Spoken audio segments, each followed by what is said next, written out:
Hello, hello. Yeah, hello guys. Long time no see. Do you hear the sound? Yeah, let us know if you can hear us. Well, give us a yes in the chat.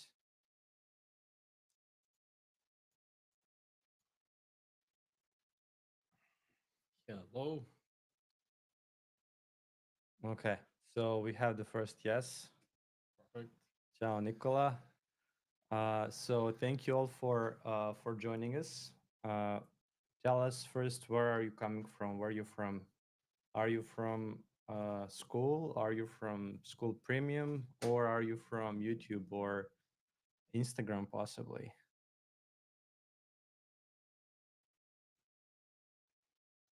There's Debjit. Hello, Okay. Devjit. So we have two people from our school group for Yeah, sure. three. Badia is also Yeah, with us. Nicola, Yeah. Badia, and Devjit. All right. Ah, okay, one more. One more. Okay, cool. Awesome. Awesome. So thank you all guys for joining us. Today is going to be an open call. So uh, it's gonna be the call where you can ask us questions related to Rhino Grasshopper. This is gonna be the first segment of the call, and um, after that we're gonna see if we can um, give you some special announcement. This is planned for the second segment of the call. So yeah, first of all, how was like who was with us yesterday on yesterday's workshop?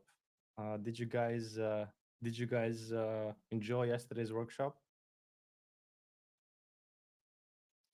Buddy seems to have problem with the image, but looks like everything is fine on our side. So maybe just refresh the page.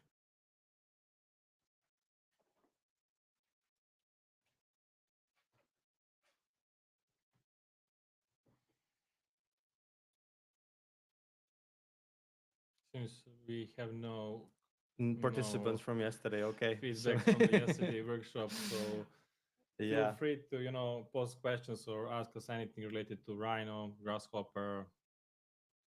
yeah. So okay, so yeah, that yes, Yeah, Stepan was our guest yesterday. Cool. So we had quite a lot of interesting apps that Stepan shared yesterday, and uh, we also have possibly another workshop with Stepan coming up, but we kind of need to see from you guys like what you think about this and if you think this would be interesting again to see even more on this topic. Um, yeah, it was a good session, mostly like overview, exactly. yeah, it is created in this way because if we dive deep into just one tool, it's gonna take a lot of time, and then we'll not have enough time to cover all the tools. So it was created to be more like a presentation of what is possible today and what kind of tools we have and how we can kind of be more productive with those tools.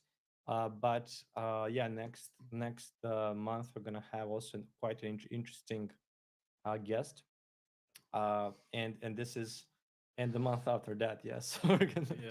Yeah. I think you guys are gonna enjoy.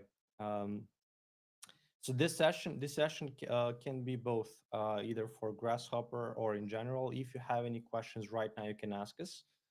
Yeah, but this session is not going to be like Grasshopper session where we will create some kind of Grasshopper script. So this is like most like questions and answers, and after that we'll have a special announcement Yeah. with our So, special guest. yeah. So so our special guest is here next to us. Yeah, You still don't know who he is, but soon enough, if you guys if you guys have any kind of general questions, you can ask us right now, or if anything related to the work that we did before in premium or in regular group, you can go ahead. Um, it is great for productivity. Hopefully, in future, more integrated with our workflow. Yeah. So um, the idea with in my opinion with AI tools is that usually in architecture, offices are quite slow to adapt and slow to integrate these tools. But if you actually show show them how they can save money or how they can save time, then it would start to make sense. But usually I think that you should all kind of consider using AI personally on a personal level to be able to kind of be just more productive in your area, right? So, for example, when we started using it, I don't know, like if you remember, for writing and for summarizing text, this is like Yeah. a very basic use case.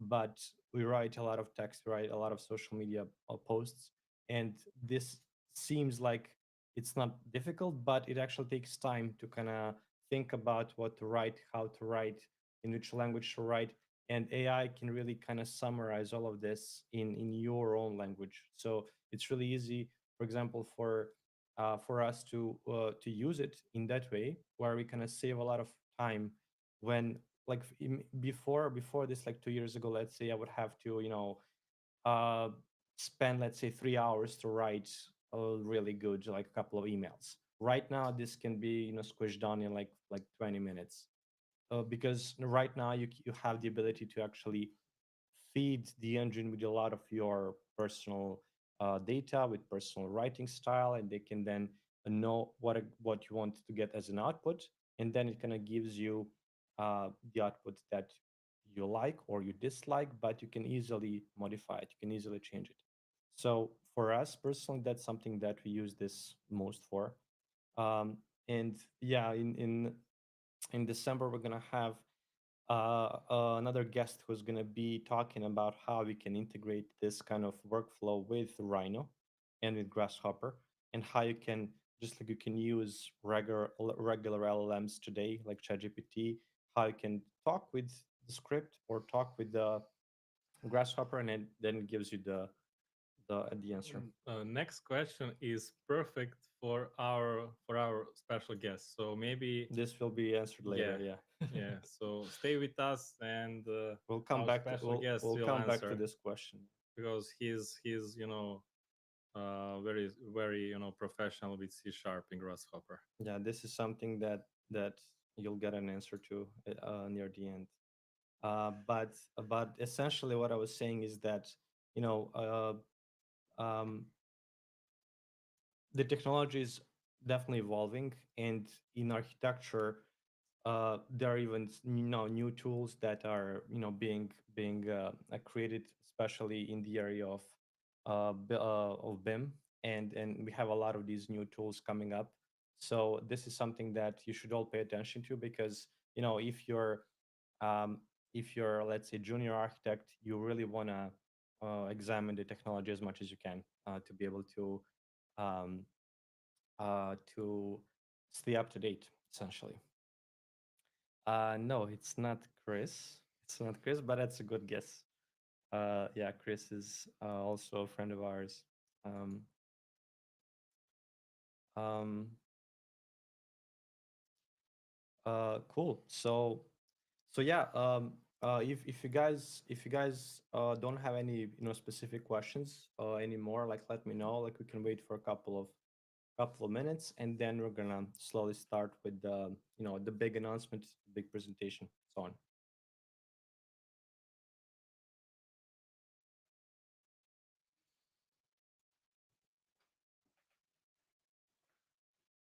We don't organize this kind of questions and answers so often, so I think Yeah. this is a perfect chance to post any questions what you would like to ask us. um, Okay, this is an interesting one. So I tried brainstorming Grasshopper scripts with GPT, and sometimes it makes up components that don't exist. yeah.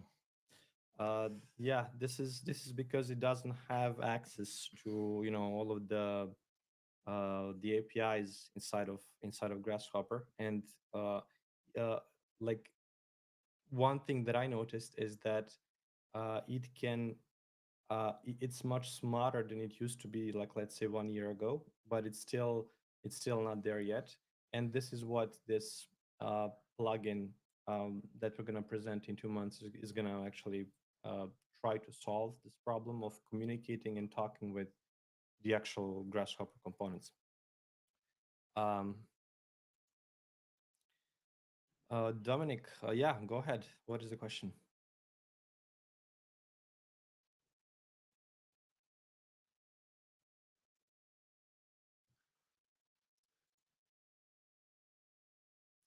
Trying to use Rhino blocks in Grasshopper and wanted to ask if there was a way to cut the block after it's been added to the structure. Um, Mm, so are you talking about like a block created in Rhino or block created in Grasshopper? Because those are two different things. So you can, with Rhino 8, you can create blocks in Grasshopper. I mean, with some plugins, it was, I mean, it was available to create blocks in Grasshopper with some plugins before, but right now with Rhino 8, there is a native native component to create blocks. But I didn't understand this part with the cutting. So are you like why are you doing the cutting? Like, do you want to do like a section cut, or do you want to cut it in Rhino or in Grasshopper? Yeah.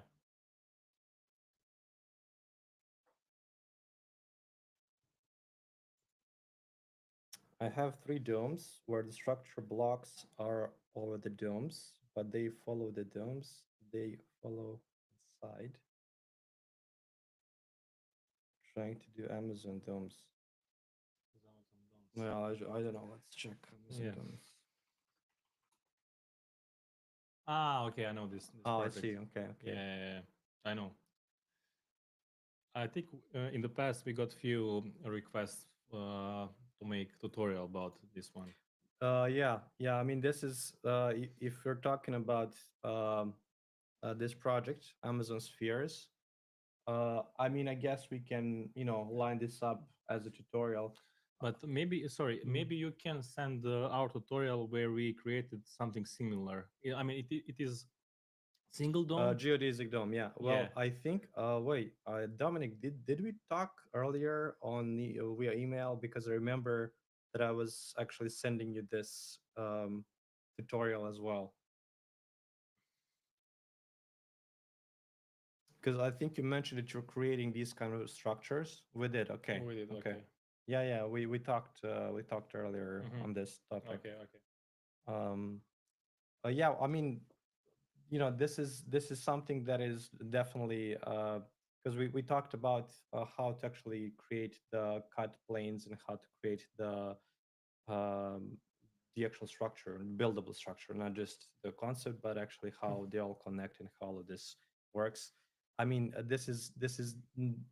definitely highly complex to go over now, but essentially it all comes down to having really, really good logic in how you would interact, how all of these pieces would stick together, and I don't know if we have anything that is more advanced than that tutorial on the same topic. Something similar? No. I mean, we have a tutorial where we created um, the shape is similar. Where I mean, this tutorial is about I think three remesh, where we have three domes or multiple domes combined, but we didn't cover how to create steel structure inside. Yeah, I mean this is gonna be probably in the future when we Yeah, when we do like maybe you can just share for the others just to see the product. yeah. So Yeah, this is the project, the type of project that we're talking about, and I mean it's really interesting to see how they did this because it seems like they have double layer, two layers. I think one of them is the actual structure, the other one is like the structure for the glass, I would say. Um, all right, uh, just a second. yeah. We have also for dynamic blocks. Which one? Yeah. This is there a way to create something similar to CAD dynamic blocks with Rhino Grasshopper? I mean, Probably with Grasshopper. I mean, there is nothing similar to dynamic blocks in Rhino. Maybe you can use Grasshopper to simulate dynamic block. This is something that I know that they are talking about possibly integrating in Rhino 9 about dynamic blocks, but this is still not for sure. Like they are like thinking about implementing this, but we don't know yet if it's gonna happen. I would say your best bet right now would be to do this through Grasshopper and to actually, create your own small scripts for every single block. But again, I mean, this also can be really Yeah, time consuming. Not sure if yeah, it's worth the effort yeah, to do this. But yeah. if you're doing this, if you are making a huge library of a lot of blogs that you're planning on reusing many times in the future, then I guess it makes sense. This is Um, also a good question. How much we can implement Grasshopper in jewelry design, and is it worth to learn Grasshopper for it? Absolutely. yeah. Like absolutely, there are a lot of guys who use Grasshopper for the jewelry design. So So, in general, Rhino is again used in many different industries. One of those big industries is jewelry design industry. So it's definitely the use case where you have actually a lot of these plugins that are specific for jewelry, like for the stones, and I think it's called Peacock plugin for Grasshopper that allows you to actually modify like the design and not just for jewelry, but also like not just for like like rings, but also like bracelets and things like this. So it kind of depends on where you're learning it from. Personally, like what we do here at How to Rhino, we are not specific really about jewelry. We're more about how Grasshopper is used in architectural industry. But of course, if you know the general concepts of Grasshopper, you can apply them there as well.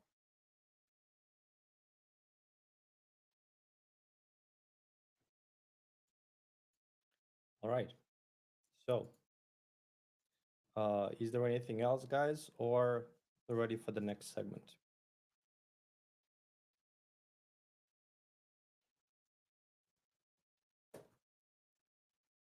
Okay. So, yeah, if there's no more questions, we're gonna jump to the second part of the presentation for today. And today we wanted, hello, Sophia. So today we wanted to create like this live event just to also give you, of course, a little bit of news that you can expect from us in the next couple of weeks. And we have also a special guest that we wanted to announce. So first of all, for those of you who are not in our school group, let me just share this. Just a second, let me show you, where was it, school. So on the screen right now you will see the link. This is the link of our school community. And if you're not a member, we highly advise that you go there to this link. Let me just put it here as well. And okay, let me just pin this.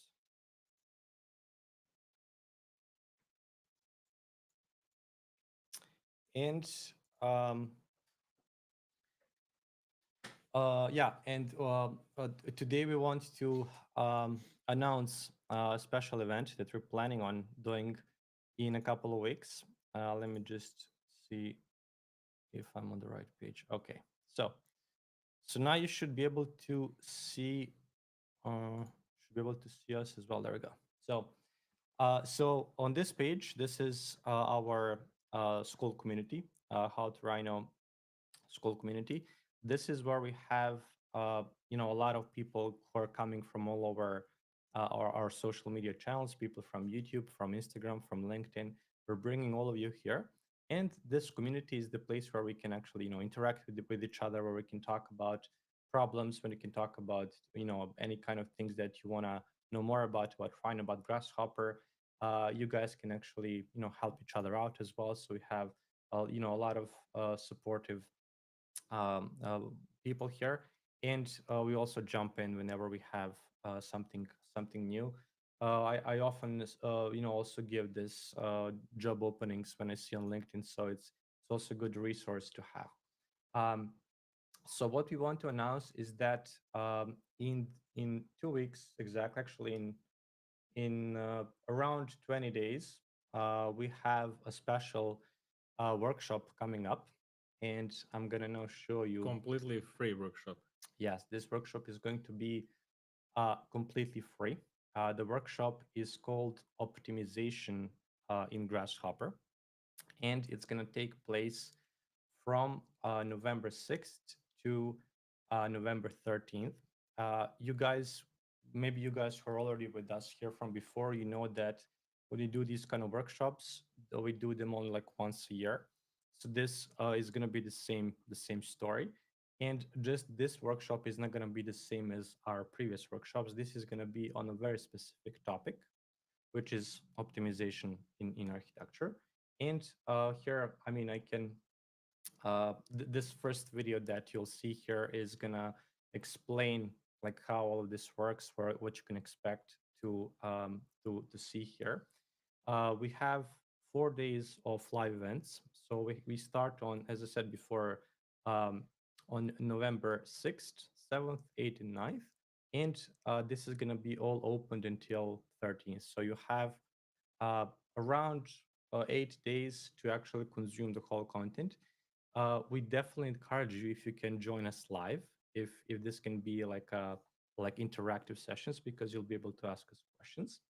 And here below are like is the like kind of the program of what we prepared. First day is going to be around what is optimization in general. So if you guys ever saw something like this, like these numbers and tables, this is something that our guest is going to be able to give you more information about in a minute.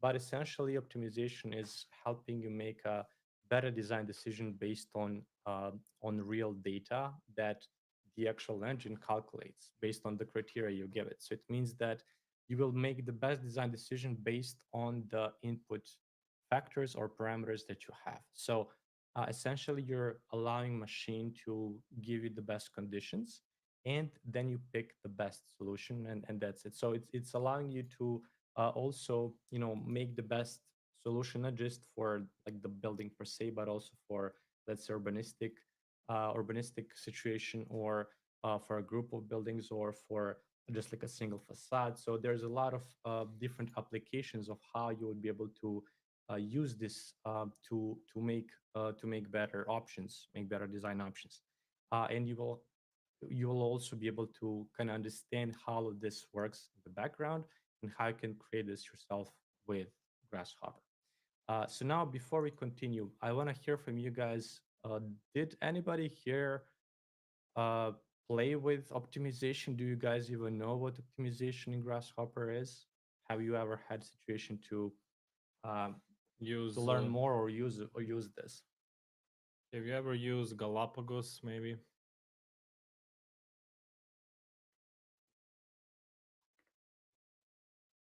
This is really cool. Yeah, yeah. We had Gediminas in our group as well before. He was also our guest. I've tried Galapagos. Okay, Yes, once. so yeah, so these uh, this is not like a typical type of structural optimization, exactly. So this is something that is used for these kind of algorithms are not a typical algorithms in Grasshopper where we simply build the geometry. It's about optimizing the current situation of the current model, and giving you the best possible criteria option based on the parameters you have. Yeah, but just I would like Mhm. just to add. So this workshop will not be only about optimization. We're going to build the whole Grasshopper scripts, like, and then we're going to optimize it. So you will also learn Grasshopper. I mean, you will need to, some basics of Grasshopper, and on top of that, we're going to optimize. And a lot of times I mean, we got so many questions how to use maybe Ladybug, but okay, you can, find some or get some analysis from the Ladybug. You get some data, but how to use that data later for your design. So we're going also to cover that as well. Exactly. So, yeah. So this is like this is something that I wanted to point out is that this is again going to be completely free, and all you need to do is go to this link and join the group, and everything is going to be inside of this group, and everything is going to be available there during these 8 days. So this is something that you want to do right now, and now we can. Now we're going to present our guest. Uh, So our guest you can is okay. you Okay, can go back, I can sit here. and Ognjen, please take a seat. Yes. Hello, guys. This is Ognjen. Hello, everyone. Ognjen, tell us a little bit about who you are. Yeah. So, hello, everyone. My name is Ognjen Graovac, and I'm an architect and computational designer here in Belgrade. I studied architecture here in Belgrade as well. And during that time, I started taking interest in parametric design, and I was quickly impressed with the ability to generate the vast amount of different design solutions. And soon after that, I started learning about object-oriented programming. I learned C Sharp and Python. And soon after that, I founded a company called Algorithmic Architecture. And the goal there was to solve complex geometric problems for complex architectural shapes and freeform designs in general, and also to generate the large quantity of precise 3D models and prepare those models for digital fabrication and manufacturing and different manufacturing techniques. So that is something that enabled me to work on both large scale and small scale projects. And I was fortunate enough to work on the Madison Square Garden Sphere in Las Vegas, for example, also known as the Las Vegas Sphere. And my task there was to look at the technical drawings and details from other engineers and to create algorithms in Grasshopper that are able to generate precise 3D models for the structural elements of the inner sphere. And of course, all of these elements were prepared for the digital fabrication as well. So there was a technical drawing, then our algorithm, and everything was sent to the machines directly. Also, I worked on a few architectural design competitions, and I have won a few prizes. I'm most proud of the design for the pedestrian bridge over the Danube River in Novi Sad. I won the first prize there with two friends, and that project is something that is going to build. That is something that is going to be built over the next few years. And of course, I'm also actively developing two Grasshopper plugins. One is called 3D Graphic Statics, and the other one is called Spider 3D. The first one has over 100 components right now within the Grasshopper and more than 11,000 downloads on Food4Rhino. And of course, it is completely free. You can download it for free from Food4Rhino, or you can also run the package manager command in Grasshopper and install the plugins from there. So So it's 3D graphic statics and Spider. And yeah, let me put on his website as well. Can you guys hear me from here? So Ognjen is a perfect example. You know how you can use your Grasshopper skills in real life projects. So maybe you can show the Grasshopper sphere. So that Yeah. kind of project that you're able to create all these technical drawings from. I mean, you can generate all of these from Grasshopper. Yeah, maybe you can tell us a little bit about that experience of applying the Grasshopper knowledge and also C sharp knowledge into real life projects. Like how does that come to be? How did you start to learn C sharp at all, and why? And yeah, how did it come to be at this point where you're quite comfortable with that technology? Because we don't have a lot of architects who are also programmers and who can do this stuff. Well, there were certain things in Grasshopper that I wasn't able to produce only with the native components. And at that time, I simply started watching a lot of video tutorials on C Sharp. I had some experience with programming, but with Visual Basic during our time at during our studies. But C Sharp came later somehow, and I started learning C Sharp. And soon enough, it enabled me to uh, have more control over some geometric operations in Grasshopper. So you know that sometimes it is difficult to work with Grasshopper, especially when you have a lot of complex data structures. But this is something that might be easier to set up within the C Sharp. So you talk about the data structure, how these branches and Yes. all of that, you know. Exactly. This is something that can be easier controlled with C Sharp.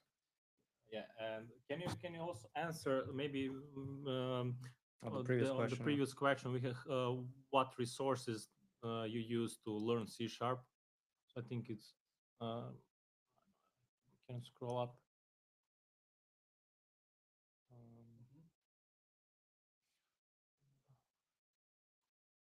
Yeah, that one. oh, Above. No. Bu consider so. So this was one of previous questions. So I sometimes it started doesn't brainstorming exist. Grasshopper scripts with No, GPT. sorry. My mistake. This one.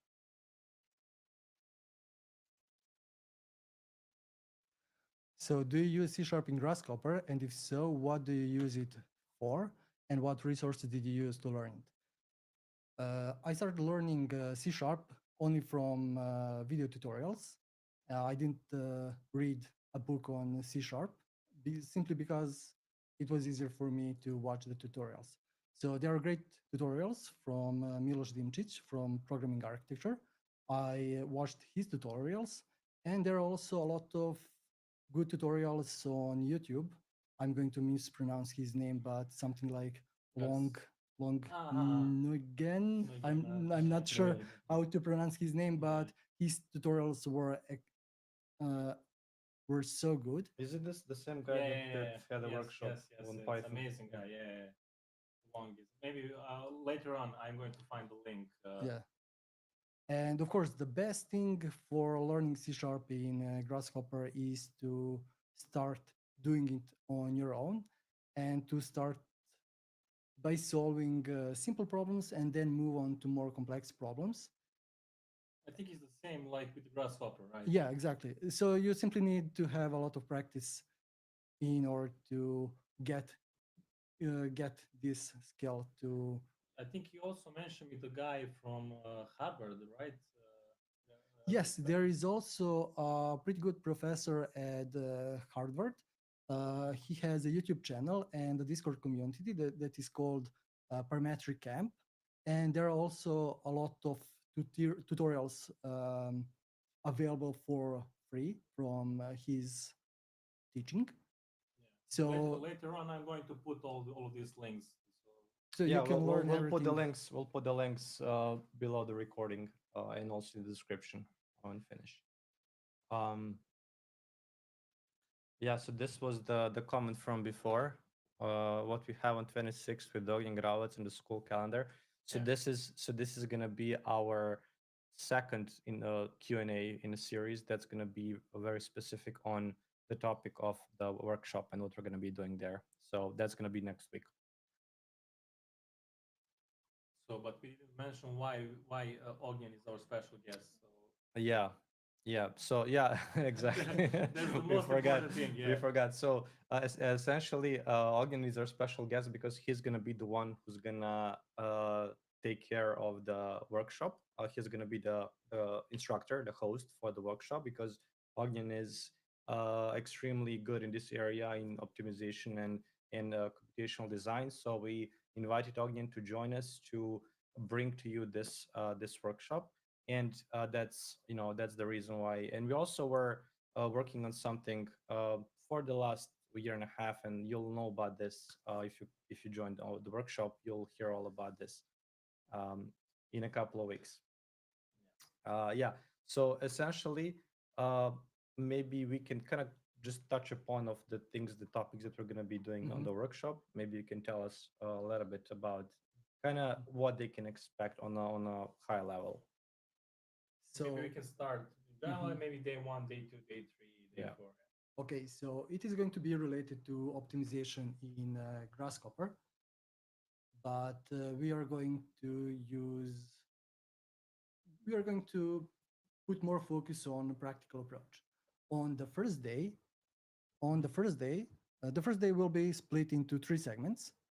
At the beginning, I will show you a quick PowerPoint presentation, and I will introduce you to the optimization techniques in Grasshopper. So there are a lot of algorithms that you can use, but we are going to focus on genetic algorithms, and we are going to focus on the Galapagos component, since it is the great start for the beginners who want to learn more about the optimization in Grasshopper and in building industry in general. So all of these examples that we are going to focus on later are related to architectural design, but you don't need to worry about that if you're not from the architecture, or if you're not an engineer, you can still follow this um, workshop, since all of these different techniques can be applied to different fields as well. So during the first day, I'm also going to show you some of my algorithms that I worked on. And by the end of the day, we are going to create two Grasshopper scripts, and we are going to run two quick and simple optimizations. Then on the second day, we are going to put even more focus on practical approach. We are going to create a Grasshopper example that is related to urban design, and we are going to run live several different optimizations so you can get the overall understanding of how to control the input parameters and how to get different results. Then finally, on the third day, well, it's not finally, the fourth day will be the final day of the workshop, but on the third day, we are going to uh, create slightly more complex design that is suitable for more experienced Grasshopper users. But also, if you're a beginner, you don't have to worry about that as well. We are going to break down all of the geometric operations step by step at the beginning of each day, so you will know what to expect. And if you're a beginner, you will also see what is within your reach if you improve your Grasshopper skills. And of course, everything will be built from scratch. So a lot of the focus will be put on creating the algorithms and preparing the algorithms for the optimization. Then at the end, we are going to also run different optimizations so you can have a little experience there as well.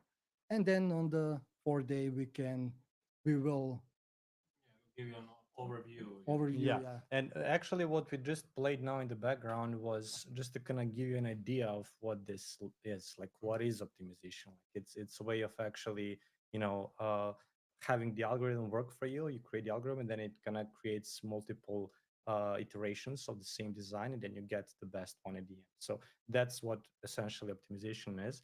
And we're gonna go in depth during the workshop. So even yeah. if you're a total beginner, if you never opened Grasshopper before in this context, you'll be able to get to the point where you can understand the topic, how you can apply this on your own projects, and how you can make the best design decision. Yeah, and each day it will be like very extensive. I mean, we will go through very extensive material. We'll cover like creating grasshopper scripts, and after that, how to optimize, as I mentioned. And we can say at least 3-4 hours is going to be, long.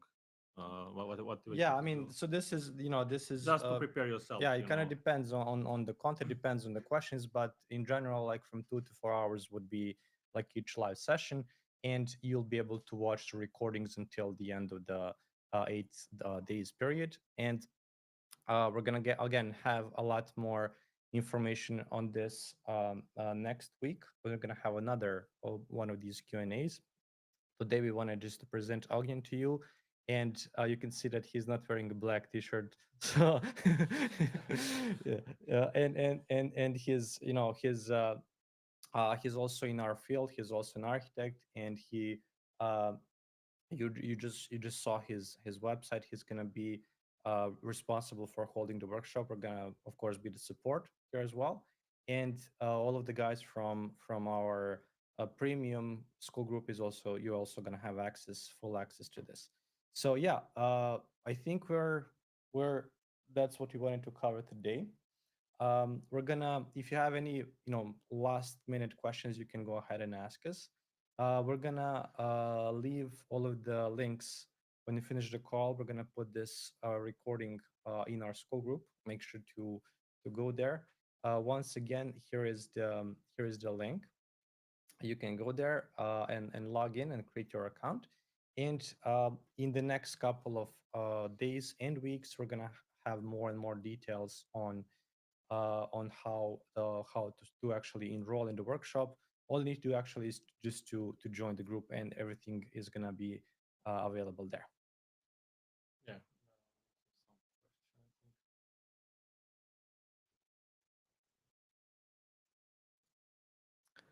Um,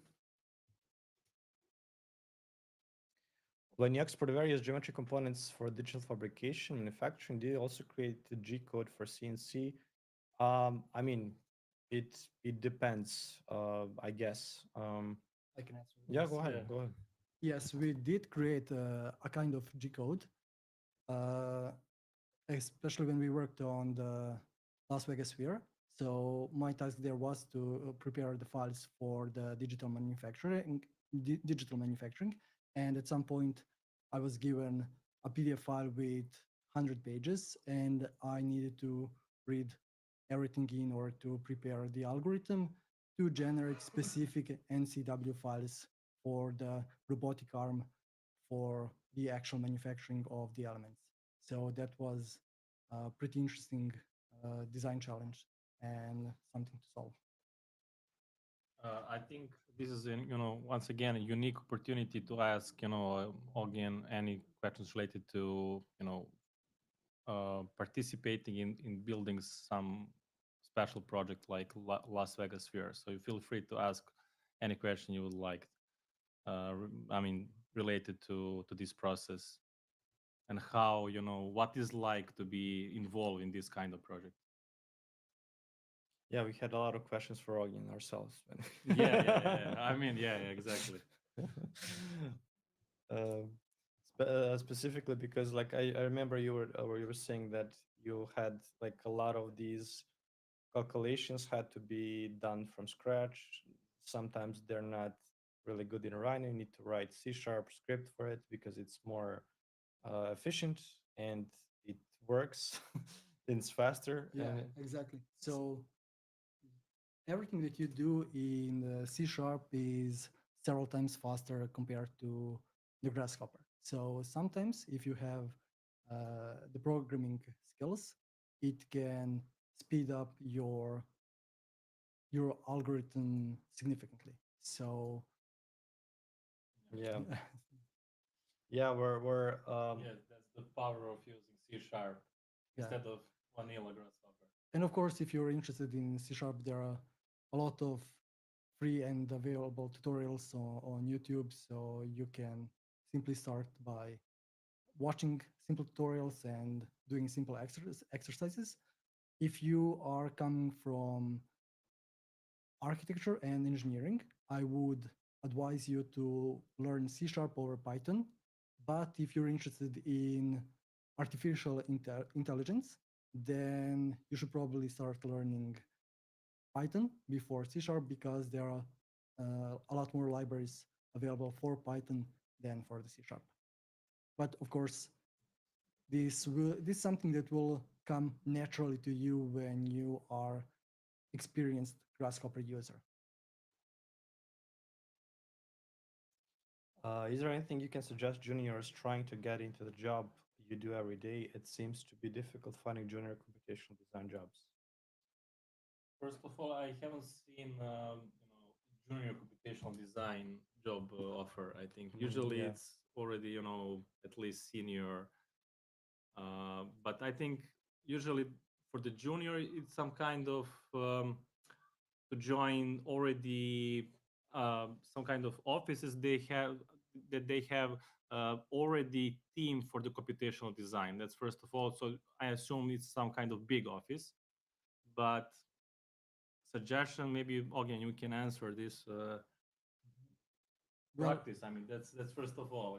yeah, you need to practice a lot. And if you're starting as a freelancer, I would say the best thing to do is to create a lot of interesting examples and put it out there on social media and out there for everyone to see it. And then you can quickly build up and create and connect to other people, and you can probably easier get to the job.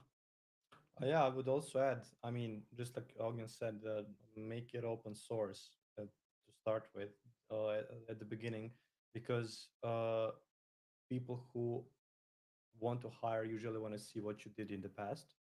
So when you have something to show, when you have something that you've done, for example, Ognjen did like two Grasshopper plugins, and these plugins are not used by many people, right? So whoever is using them at some point may want to contact Ognjen for more work, for example, right? Or if you put something on GitHub, something that is like some kind of library or some kind of small app that can help people in the industry, that's always a good way to go. And I would say try to get as many like try to start with freelancing first, because for me, like, that was the best path forward when I was starting out. I was always like freelancing, and I was doing things on the side together with my job, because that kind of gave me the freedom to have more options. So Yeah, but I think those options and those products should be related to computational yeah, I design. mean, yes, of course. I mean, you Yeah. should try to get into that area as soon as you can, and the sooner you have access to somebody who's senior in that office or group, you should definitely try to get as much knowledge as you can from. Because I remember also we got so much knowledge of Rhino when we started working like for this office in Poland, and we were not really efficient back then, but we simply absorbed everything very fast. And Yeah. I would say that's also one of the best ways to learn. Yeah, but as I said, it's all about the practice. Just try to make something with Grasshopper to practice it, and then when you finish it, you can publish, as Ognjen said, online or to social media, or you create your own website. Today is super easy to create website with AI, so you can create your website and publish all of that, all of your work. I mean, that's As well, also yeah. a nice option. This last one I think is for you. Maybe you can give us a little bit of Do you have a story of one or one of struggles. many struggles you had with the sphere, and how parametric thinking allowed you to overcome the issues? So that's a really nice question. Uh, I would start with the second part.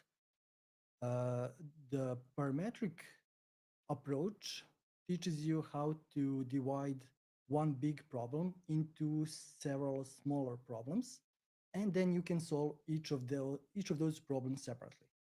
So that's it simply. So you can divide the task into several smaller segments and then solve each of them separately, and then you can get the job done, and it is going to be, how should I say it? The algorithm is going to work reliably. And when it comes to the struggles, there was one particular problem that we had at one point. So our files were precise up to 0.1 millimeter, and they wanted to have even more precision.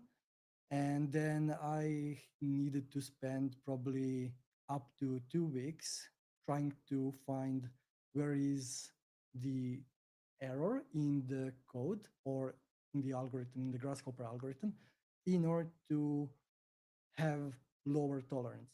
So the precision in the end, when I found and solved the problem, was reduced to less than 0.01 millimeter. So the 3D models needed to be extremely precise in order for the inner sphere to have that Seamless. clear, seamless experience. Yes. So that is something That's that super was interesting info, really yeah. interesting. Yeah. It was a pretty small bug, but it took us a lot of time to find that simple bug, and it was something relevant to converting from degrees to radians in Grasshopper and then back to radians and rounding the numbers. So Yeah. and of course at that point the algorithm was pretty big and it needed to solve a lot of problems and generate a lot of elements and do a lot of computation in the background, and it wasn't easy to find that simple bug. But can I ask you? So I have one question for Ognjen. I'm not if you're allowed to talk about that, but if you change some slider, some parameter, uh, what time does it take to calculate everything? So new iteration Well, it for all the depends. drawings and everything. Well, it depends. We didn't generate drawings. We generated 3D elements. Okay. But depending on the problem, some tasks were we divided into several steps, of course. And the first step was within a few seconds. And then when we needed to generate precise 3D elements, it was about 30 minutes to 1 hour in order to produce all of the files within that one group of elements. Yeah. So just tweaking one slider, you need to wait around exactly. 1 hour. And of course, I did my best to improve the algorithms. So I used C# for that, and I also used parallel computation. If you don't know what the parallel computation is, it's something that allows you to split the tasks into several cores within your processor, within your CPU. And instead of running only on a single core, it can run, for example, on 32 cores. And that simply means that it is going to be 30 times more faster. So maybe you can clarify that about the Grasshopper, how Grasshopper works related to the course, and maybe it will be easier for people to understand why it's important to use multiple cores instead of single core. Yeah, exactly. So Grasshopper and Rhino generally use one core. Then starting with, I believe, Rhino 7 and Grasshopper, you had some components that could run the parallel computing, but there were not a lot of components that could do that, especially the components that take a lot of time. So you probably know that Boolean operations, so Boolean difference, Boolean union, Boolean intersection, take a lot of time. And some of those components now have the option for the parallel computing. You'll notice 2 dots on the component. That is, if you're interested in that topic, that is something that we can also talk about on the workshop as well. Maybe next Q&A we can talk about that. Yes, exactly. But this is the point where you start noticing that not all of the components and all of the processes can be split into multiple cores for parallel computing. However, when you learn C#, it is something that you can build from scratch. So you can define the logic and then split the logic into several cores. And of course, the next step would be to run everything on GPUs, but that is something that is significantly more complicated. And of course, last Friday, I was attending the Rhino Developer Meeting Conference in Stockholm, and there was a main computational designer from Foster and Partners that talked about this topic. So it took him somewhere around, I believe, 6 months to solve that kind of problem, to run everything CPU to GPU. from CPU to GPU. Exactly. So there is, Are they using their own plugins? yes, he was talking about creating his own plugins. I believe it is called um, Cyclops or Cyclone. Yeah, I know that. I'm not sure. Cyclops. Yeah. So it is for quick daylight Oh, analysis yeah, and yeah, I other remember that one. other computational requirements that they had within their company. Yeah, but that plugin it's available for Yes, everyone Yes, to of use. course. Yeah. Yeah, it is available. You can probably search it within the package manager as well, and you will be able to find it. But I have one more question. When Ognjen explained about the parallel computing and how to use multiple core, single core, for me it was interesting that it's not always the best to use multiple cores. So sometimes it will be faster to use single core instead of all multiple cores. So maybe that topic is Yes, also really exactly. really interesting. So the software needs to decide how to split the tasks into several cores. And if you have a small amount of tasks, then it is going to spend a lot of time deciding who needs to do what. So imagine if you have a project manager and two people working for that project manager, and the project manager needs to spend a lot of time deciding what they should do. However, on the other side, when you have one project manager and 32 people, he can spend the same amount of time deciding for all of them what to do, and it is going to be significantly more efficient. So that is the analogy that I would, Okay, yeah. Connect with us. yeah, So relate that's it to. yeah, that's why not all Grasshopper components have that option to Yeah, exactly. to turn on parallel computing. Sometimes it is difficult to mm, make it for all of these different users to use the parallel computation because the Rhino and Grasshopper might crash, but some of the components already have it. And as I said before, it requires some time to split the tasks into several cores, and then you simply need to run the process. So you need to decide if you have a small amount of tasks that needed to be solved or generated, you don't need to use parallel computing. But if you have a large amount of time-consuming tasks, then this is something Yeah. that would be doable. So Javid asked quadri mesh. I think he asked this before when we Yeah. were talking about.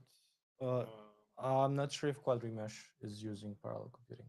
I think it It does. is. It is. Yes, I believe that quadrimesh uses parallel computing, and you can notice that by right-clicking on the component, and if you have the option that says parallel computing, you can turn it on and off.